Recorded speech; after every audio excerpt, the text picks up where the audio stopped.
Alright, so let's write down the solution, work out the solution for number 3. Okay, so let's quickly make our diagram again of what we have. We've got our vertical there. We've got two masses at the same horizontal height from one another. Got our angle of 26 degrees. We've got a distance of 78 centimeters.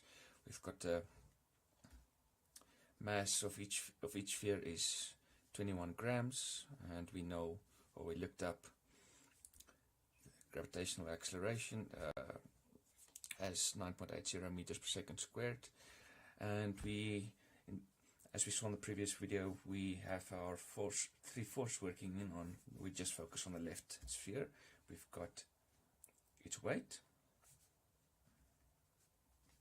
We've got the repelling electric force, which we just call F, and we've got the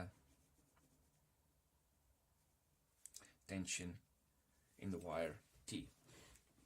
And what we know about F is that its magnitude is k q squared over 4r squared. And furthermore, we can easily work out r. So r is the distance between the two spheres. So that would be this distance plus that distance. This distance is just this distance times sine of 26. So the distance between the two spheres is 2 times 78 centimeters times sine of 26 degrees. Okay, and if we quickly calculate that, 2 times 0.78 times sine of 26. Oh, not 8 times. Where did that come from? 2 times. Okay. And now if this was just the answer you had to give, I would just write 0.68, because the least number of significant figures is 2. But this radius I'm going to use in subsequent calculations, so I'm going to add, let's say to be safe, another 2 significant figures, because I know I'm going to continue using this it's going to pop up somewhere else again in the calculation, and it's very dangerous to work with too many rounded values. You can very easily get a completely different answer. Okay, so now we know that because it's a static situation, because the little spheres aren't moving, I know that the sum of these forces are 0. And also reasoned in the previous video, I want F. I want the magnitude of F, because the only unknown in it is Q. So if I have F, then I can work out for Q.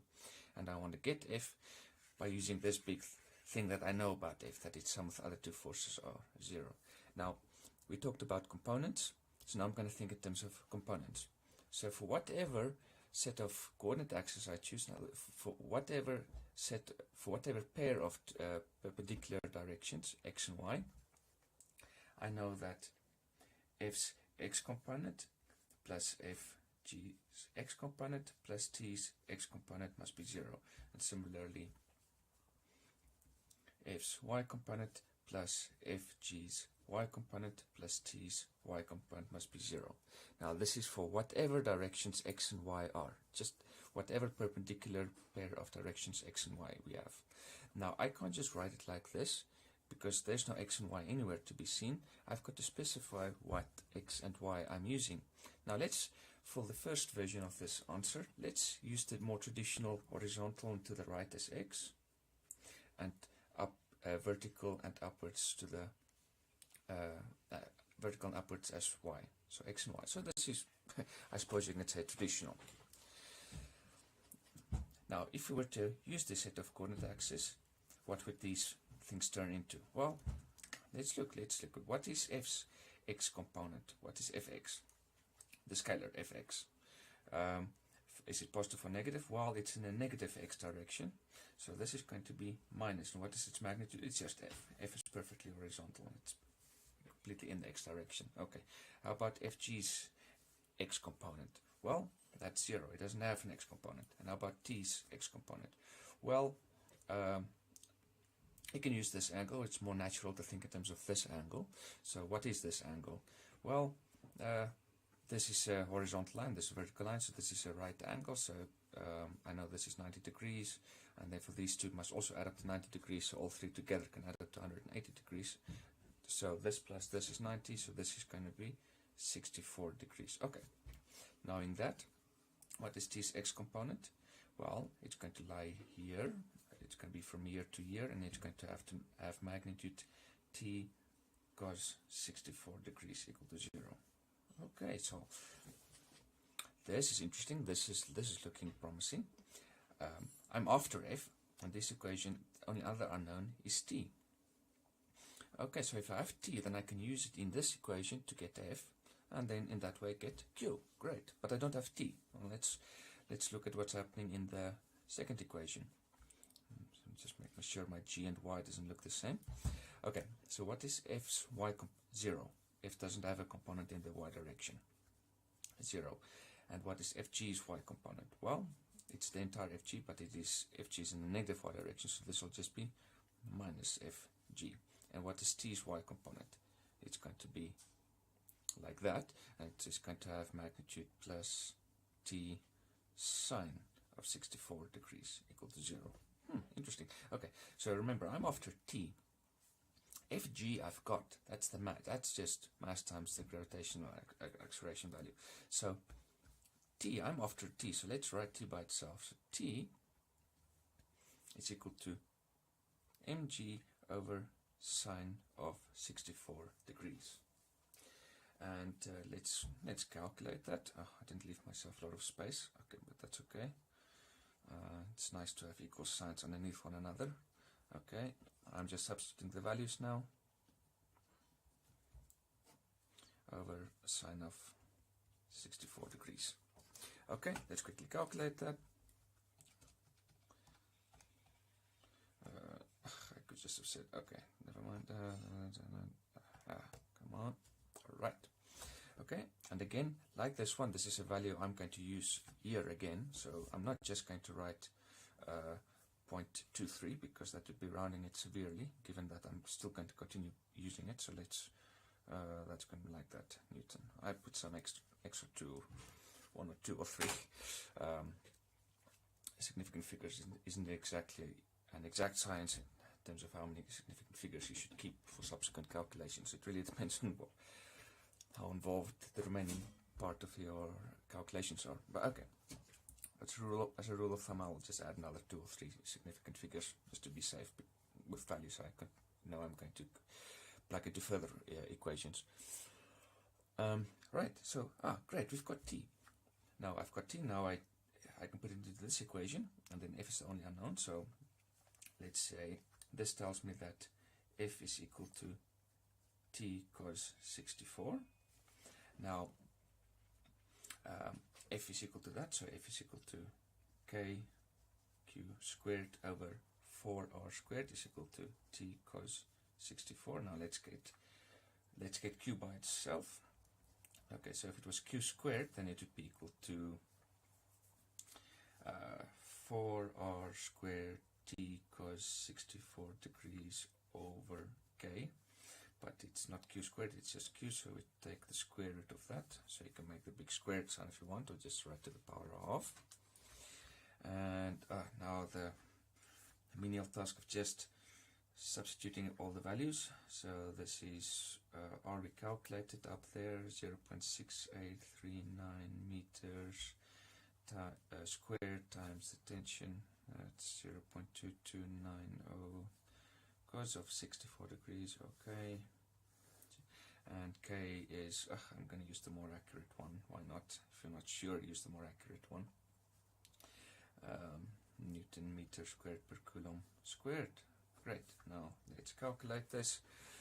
Oh, so easy to make mistakes with something like this, so just pay careful attention to what you're doing, and preferably always double check problems like this before you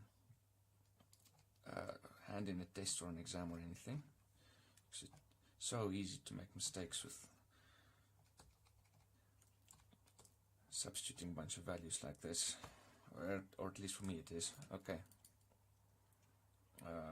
Oh, I forgot something, a half. Okay, so that is just what the inside is, and then to the power of half, to work out the square root. Okay, and how many significant figures am I going to write down for the final answer? Just 2. So that's the minimum number I have of the given values. So this is 4.6 times 10 to the minus 6 coulombs. Great, and there you have your answer. Nice and neat answer. Full marks. Okay, now you might notice that, or might remember that this is not the way I explained it in the class, in the tutorial session. Instead, I didn't use this x and y, and let's look at that solution, which is a bit quicker. So that the drawbacks of this method is you have to work through t. Nothing wrong with it, but the trick is to think in terms of a different x and y set of coordinates. Okay, so okay. Well, let me quickly just recreate the start of the problem. So this is alternate solution. You can need a little bit more space. Okay, let's put it like that. And I've got my vertical here, and I've got my 278 centimeter wires. Okay, 26 degrees here. Great. I've got the horizontal between them, and I've got FG like this. I've got repelling force F like this, and I've got the tension here. Okay, great. And yeah, I've got my M, I've got my G. Oh, I suppose I don't really have to write this down again, but I'm definitely going to use this again. F is KQ squared over 4R squared, and R we calculate as 2 times 0.78 centimeters. So equal to 0.6839 meters. Great. Okay. Now, what I'm going to do differently this time, I'm going to think of how this ball moves. It can only move in a circle like this, something like this. And I'm going to choose one of my directions, X, let's say, tangent to the circle, because I know if I do that, I have the foresight to know that if I do that, I can directly compare these two forces to one another. And I don't even have to bother looking at t. So I'm going to choose the one direction to be nice and tangent to the circle in which this sphere can move. And I'm going to pick that as my, well, let's use blue again. I'm going to choose that as my x. And then naturally that would be my y. Or I suppose I could have made one other direction, doesn't matter, I'm not going to even use y. Okay, and so this is just a different set of perpendicular directions. And now the rest of the problem is the same. I still have that the sum of them must be the same. So in particular, the x components must cancel. Let me just add it together, must be 0. And now we see what is fx if this is my x direction. Well, I'm going to need some extra angles here, aren't I? Same for this one. Okay, so we need some extra angles. This one we saw was 64 degrees, but this angle here is 90 degrees. Which means this one must be 26 degrees. I say this one, I say this is a right angle because, you know, if you have if your center of your circle there, you have a line connecting it to point on the radius of the circle. So then that line between the center of the circle and the edge of and some point in the circle and the line tangent to the circle at that point must be 90 degrees. Well, it doesn't look quite like 90 in my sketch, but that's because I draw it quickly. You've got the center, you've got a point in the circle, you connect them, and at that point you make a tangent, and then that's 90 degrees. That's the reason why I say that this angle is 90 degrees, and therefore I know that this must be 26 degrees. And that means this must also be 26 degrees, for the reason that if you've got two straight lines like this, then those two angles are the same, and those two angles are the same. It's just from high school geometry. Is that all? Oh, well, while I'm at it, I can add this angle as well. This angle is also 64 degrees because FG is perfectly downwards and this is a horizontal line connecting the two spheres with one another, so this is another 90-degree angle. Okay, so I think that is as much as I'll need in terms of angles. Now I can get back to what F's x component is. Okay, so let's write it down. What is F's x component? Well, here's F, there's angle 26, positive x direction, this direction, so this will be minus F cos of 26 degrees. What is FG's x component? Well, this will now be positive. Here's the positive x direction, and it will be plus FG cos of 64 degrees. And what is T's x component in this case? Well, here's my x direction, here's my y direction. T doesn't have an x component, so this is 0, right? So T is of no importance in this problem. We don't even have to look at it. That if you choose your coordinate axis, your two perpendicular directions like this, you can see a coordinate axis, or whatever you want to call it. So you can see that just by picking a clever set of axes, you can save yourself a lot of problems. Or not problems necessarily, just to save yourself a lot of effort. Okay, so from this I'm now going to say what F is. F is equal to, in other words, let's just get by itself, so this is FG cos of 64 degrees over cos of 26 degrees. And let's substitute for K. F is K Q squared. Okay, so now this is similar to what we already saw, and this is just, I'm going to simplify this. I'm not going to go through the trigonometry of it. You don't have to simplify this, but this is over tan of 64 actually, because that is sine of 64. Right, okay, so, and then Q that I'm after, same thing again, let's just multiply everything out, 4r squared, and that is mg, well, I suppose here already, I could have written mg over k tan of 64 degrees, and it's the square root of this. Now let's just substitute the values again, so 4 times what others are 0.6839 meters squared times the mass, 21 grams, times g, 9.80 meters per second squared, okay, over 8.988 times 10 to the 9 Newton meter squared per coulomb squared, times tan of 64 degrees, and it's the square root of that. Okay, and let's just calculate it quickly. Well, if you don't believe me, you can calculate it as well. This will also work out as 4.6 times 10 to the minus 6 coulombs.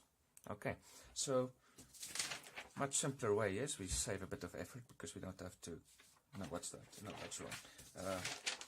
We save a bit of effort because we don't have to calculate T to proceed. We just go directly to comparing F and gravitational force.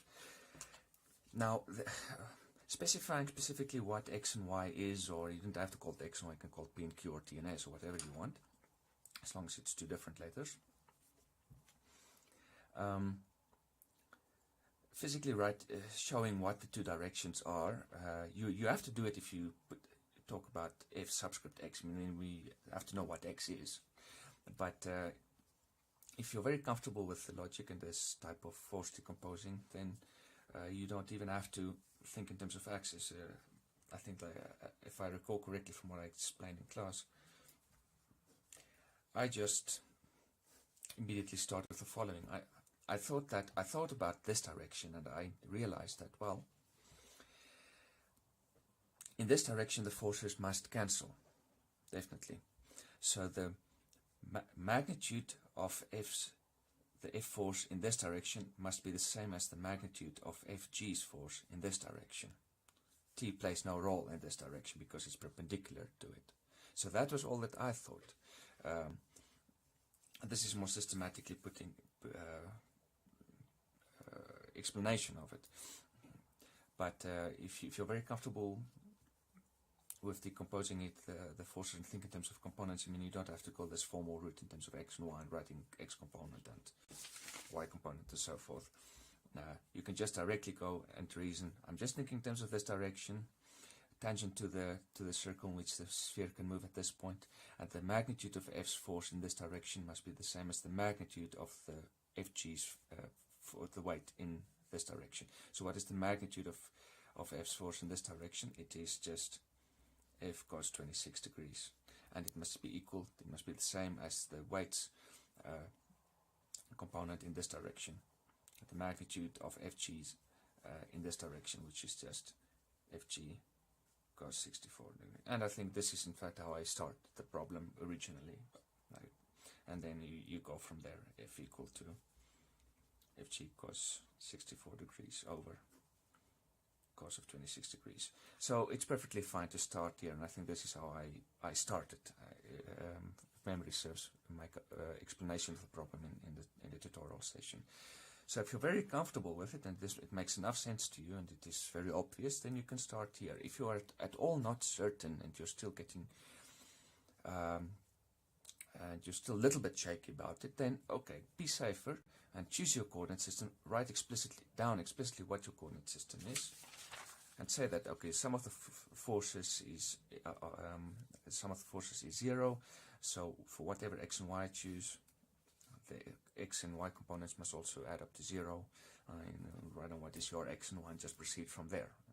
But if you're very comfortable with it, it's perfectly okay to start from this point onwards, if you understand perfectly where this comes from. Okay, and this is the solution to number 3.